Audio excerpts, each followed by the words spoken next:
Olá, gente, tudo bom com vocês? Sejam muito bem-vindos ao meu canal. No vídeo de hoje eu vou falar um pouquinho sobre como foi que eu parei de comer carne, experiência, quanto tempo faz e algumas dicas e cuidados para quem quer parar de consumir carne, mas não sabe como. Então vamos lá! Hoje faz 5 anos que eu não consumo mais carne, mas foi um processo um pouco demorado para chegar até aqui e um pouco complicado, porque eu simplesmente, de princípio, parei de comer carne totalmente e não soube substituir as proteínas que faltavam. Então eu comecei a ter muita queda de pressão, eu me sentia muito mal, eu tava emagrecendo muito e eu comecei a perceber que aquilo ali não estava me fazendo bem. Eu voltei a comer carne, né? E um pouco depois eu parei de novo. Eu falei, não, eu preciso conseguir porque eu já não queria mais, por N motivos.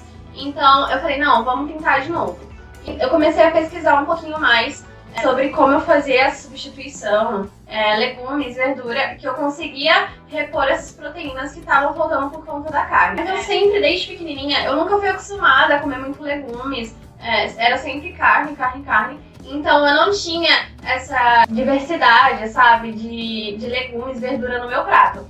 Então eu tive que fazer uma reeducação alimentar, eu tive que aprender a gostar de vários outros alimentos. E comecei a inventar prato, comecei a ver coisas que eu conseguia fazer, né? Pra eu poder fazer essa substituição, pra eu não ficar fraca que nem eu tava no começo. Vou falar aqui algumas dicas e cuidados que vocês que querem parar de comer carne precisam ter.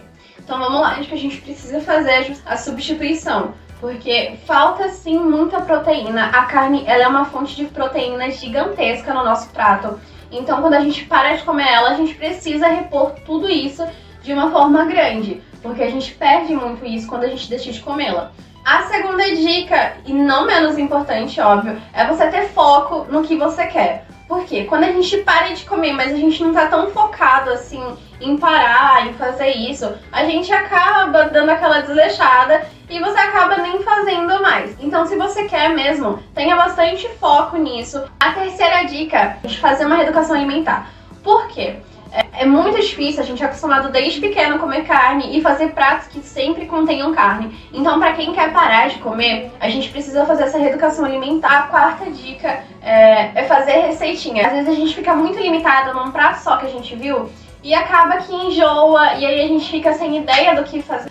Então, já que eu falei algumas dicas que você pode fazer pra parar de consumir a carne, agora eu vou falar um pouco dos cuidados que a gente precisa ter. Porque não é assim, simplesmente parar do nada. Como eu falei no começo, pra mim foi muito difícil, porque justamente eu fiz tudo ao contrário. Então eu fui aprendendo durante os anos o quanto era importante eu ter feito isso antes de parar. Porque não é assim, simplesmente parar e achar que tá tudo bem e que vai dar tudo certo. Então, a primeira dica de cuidado é você fazer isso. Pesquisar bastante antes de parar de comer. A segunda dica é, se você tem acesso a algum nutricionista, se você tem essa oportunidade, não perde, vai no nutricionista, conversa antes, pra você ter uma alimentação muito melhor e não acabar desnutrido, desidratado por conta dessa falta de proteína. Alguns cuidados básicos que a gente precisa ter, não é muita coisa assim, mas são coisas de extrema importância. Às vezes a gente acha que é bobinho, que não precisa, mas precisa sim. Então fazer essas coisas é muito importante. Tanto as dicas quanto os cuidados. Então é isso, eu espero muito que vocês tenham gostado. Deixa aqui nos comentários se vocês querem parar de consumir carne. E até o próximo vídeo.